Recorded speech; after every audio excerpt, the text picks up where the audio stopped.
Oui, merci Madame la Présidente. Merci à Madame la rapporteuse et Monsieur le rapporteur pour le travail ainsi qu'à l'administrateur. Je lirai avec attention ce rapport. Je souhaitais faire part de quelques remarques qui rejoignent des interrogations déjà soulevées sur à la fois les présupposés, la démarche et puis les conclusions un peu concrètes et de la discussion et de ce qui est prévu. Alors j'imagine qu'une partie des réponses seront dans le rapport, mais puisque nous sommes ici à en discuter, peut-être que vous pourrez nous éclairer, en tout cas m'éclairer sur ce point.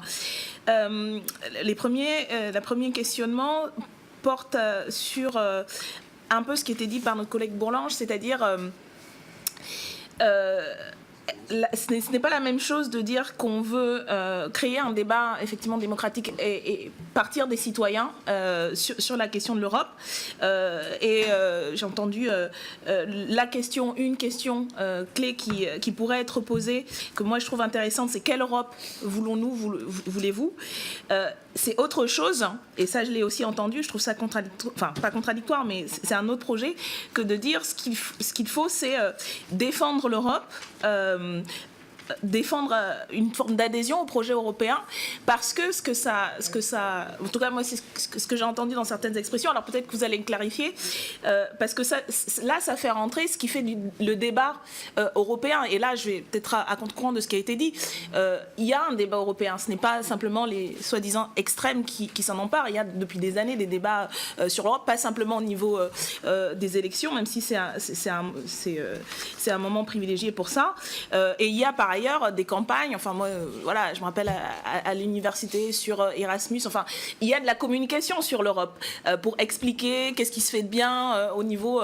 de l'Union européenne, etc. Donc on ne peut pas dire que ça n'existe pas. Par contre, ce qui existe effectivement, c'est un débat contradictoire, c'est des appréciations différenciées de pas y compris quand on parle Europe, on parle Union européenne, c'est une chose, Europe c'est autre chose. Ne serait-ce que distinguer les deux termes dans le débat, ce serait nécessaire, parce qu'on n'a pas le même rapport à l'Europe, ou l'idée d'Europe, ou l'idée du projet européen, et qu'est-ce qu'on met dans le projet européen, et les institutions européennes telles qu'elles existent, que ce soit le Parlement, que ce soit la Commission, que ce soit l'Union.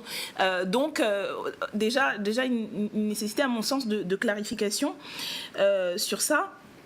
Le deuxième point porte un peu sur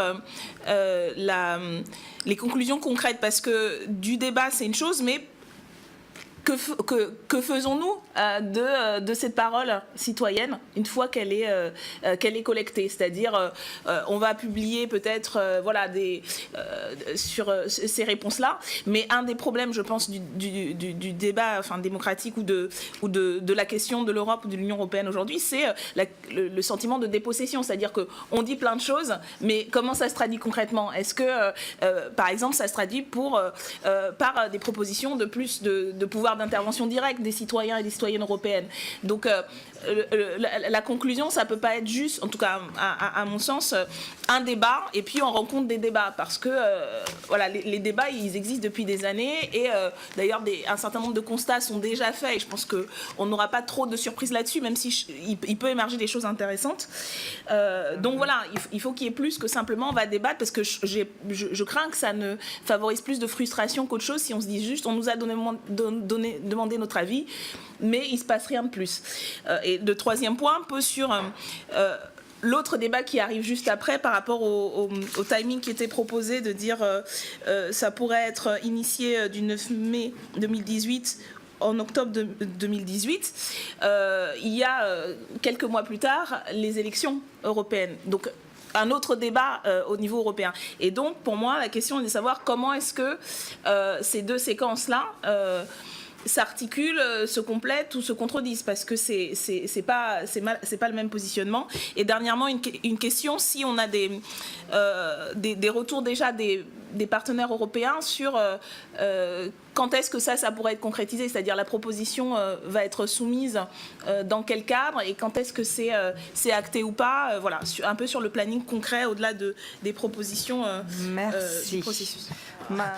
Il y a deux temps, c'est-à-dire qu'il y a les débats citoyens à mettre en place sur une durée, je pense, environ de 6 mois. L'idéal serait de les lancer vers le mois de mai. On avait On propose d'ailleurs dans notre rapport que ce soit le 9 mai, que ce soit lancé sur tout le territoire en même temps, ce qui permet de ne pas mettre en avant une circonscription, de ne pas mettre en avant un État. Il ne faut pas que ce soit porté par une circonscription ou par la France, mais par tout le monde au même moment, au même instant. Ça, ce serait l'idéal. Donc pendant 6 mois, les débats citoyens et dans le même temps, des événements, comme je l'ai dit tout à l'heure, consacrer des journées pour la mise en avant d'un patrimoine européen, d'un moment culturel européen, etc. Ça existe déjà, hein. Il y a déjà des choses qui sont faites à ce niveau-là, mais continuer et faire des événements qui perdurent dans le temps. Il ne faut pas que ce soit un moment de participation, il faut que ce soit vraiment inscrit. Donc ça, je crois que c'est vraiment l'essentiel. Pourquoi est-ce que je ne propose pas une date plus tôt? Parce qu'il y a quand même donc une situation en Allemagne qui est un peu difficile. Donc ils veulent participer aux conventions démocratiques, mais bon, encore faut-il qu'au niveau politique, ce soit plus clair. Et il y a des élections qui sont prévues, que ce soit en Italie ou en Hongrie. Je ne crois pas me tromper, ça en Hongrie. Donc il vaut mieux attendre que les élections soient terminées et que tout le monde ensuite participe aux conventions démocratiques. Madame Obono, défendre l'Europe ou créer une adhésion à l'Europe, non, ce n'est pas l'objectif. Je ne dis pas que l'Europe doit être défendue, je dis que l'Europe doit être présentée davantage de façon positive.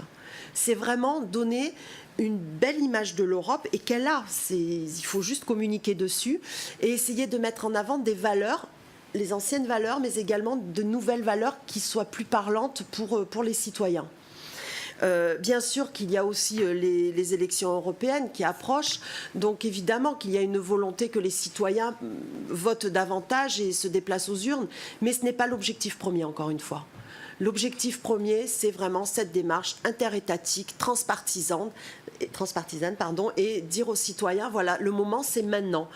Et le constat est vraiment partagé, c'est-à-dire que tous les événements négatifs qui ont eu lieu, le Brexit, etc., ont renforcé l'envie et l'engagement des citoyens, l'envie de participer et la volonté de s'engager davantage. Donc, profitons du moment, profitons de cette vague pour essayer justement de mettre en place et de déployer ces conventions démocratiques sur tout le territoire.